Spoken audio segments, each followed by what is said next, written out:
أنه هذا تأتي هذه المطالب مثل ما أشرت على بعد أشهر فقط من نهاية عهدة هذا البرلمان، والمفروض انتخابات التشريعية العام المقبل. هل كذلك هؤلاء النواب يحضرون ربما بزيادة الأجور إلى ينعكس ذلك على التقاعد؟ هل التقاعد، اشرح لنا موضوع التقاعد لأنه موضوع مثير كذلك جدل. جزائريون غاضبون على موضوع تعديل الحكومة لسن التقاعد، فيما برلمانيون هل صحيح أن البرلماني عندما يتقاعد بأجر 100%، ولهذا ربما يريد هؤلاء زيادة في أجورهم ليتقاعدوا بأجر 100%؟ هو في الحقيقة هذا معروف، يعني إطارات الدولة من نواب ووزراء إلى غير ذلك يتقاعدون بنسبة 100% وليس 80% كعموم الشعب الجزائري، ثم يتقاعدون كذلك باحتساب سنتين الخدمة الوطنية بغض النظر عن السن. ونحن تقدمنا بتعديلات في قوانين المالية باحتساب سنوات الخدمة لعموم الشعب الجزائري وليس للنواب فقط دون أن يبلغوا 60 سنة، ولكن للأسف نواب الأغلبية رفضوا هذه التعديلات في كل مرة. اليوم الحكومة تتجه نحو إلغاء التقاعد النسبي، يعني من خلال القرار الذي اتخذته يعني في الثلاثية المرة الأخيرة باستشارة نقابة واحدة تمثل نقابة بقايا العمال، وهي تمثل بعض يعني العمال في القطاع الخاص ولا تمثل العمال في وظيفة العمومي، لأنه ممثل بنقابات مستقلة، والحكومة لا تستشير هذه النقابات.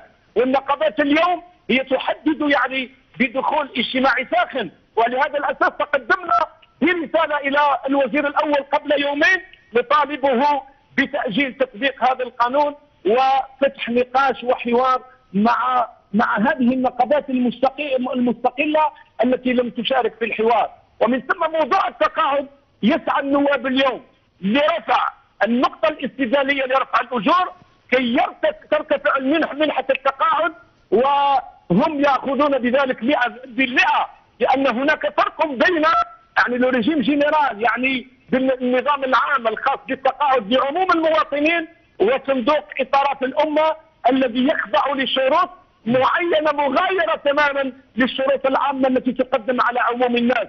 وعلى هذا الأساس نحن طالبنا بتطبيق القانون على الجميع كما هو، سواء بالنسبة للتقاعد المسبق أو بالنسبة للتقاعد ب50 سنة التقاعد النسبي إلى غير ذلك، واحتساب كذلك السنوات للجميع.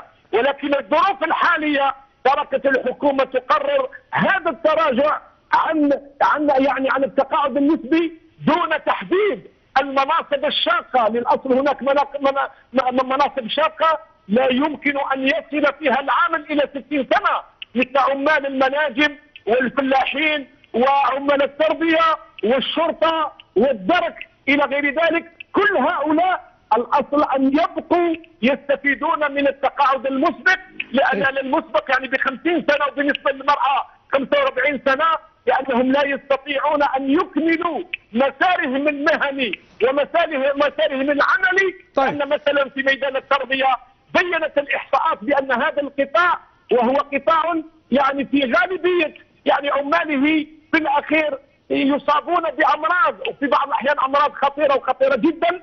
كان الأولى أن تدرس هذه الأمور. طيب ولكن بحسب استاذ نخضر بخلاف بحسب موقع تيسير الجزائري انه هناك اعاده في النظر في هذا الموضوع، انه النساء والذين يؤدون وظائف شاقه سيحق لهم غير معنيين بموضوع مراجعه سن التقاعد. وسلال يناقش يقول بانه يجب مراجعه سن التقاعد لانه ليسبيرونس دو في بالنسبه في السابق بالنسبة للجزائريين في السبعينات كانت 40 سنة، الآن 76 سنة، وبالتالي من المنطقي مراجعة سن التقاعد. ولكن لابد أن يتم هذا باستشارة نقابات القطاع، لأن هي الأدرى وهي الأعرف بقطاعاتها، فلا يمكن استشارة نقابة واحدة لا تمثل جميع القطاعات، وهذا ما وقع في الثلاثية الأخيرة. ومن ثم قلنا أنه من الواجب تحديد هذه الأعمال الشاقة التي تكلم عليها الوزير الأول اليوم ورسلناه قبل 3 أيام بمراسلة رسمية. من يحدد هذه المناصب؟ تحدد عن طريق الحوار بين الحكومة وهذه النقابات، وكما أشرنا فهي كثيرة، فيها عمال المناجم، عمال قطاع التربية، الفلاحين، يعني الشرطة، الدرك إلى غير ذلك. بالنسبة للنساء كذلك، بالنسبة للنساء اللواتي عندهن كذلك أطفال، الأصل أن ينقص تنقص سنة كاملة على كل طفل إلى غير ذلك، كما هو معمول به في كثير من الدول طيب. المتقدمة. لماذا لم نفكر في هذا الموضوع من قبل عندما كانت البحبوحة المالية؟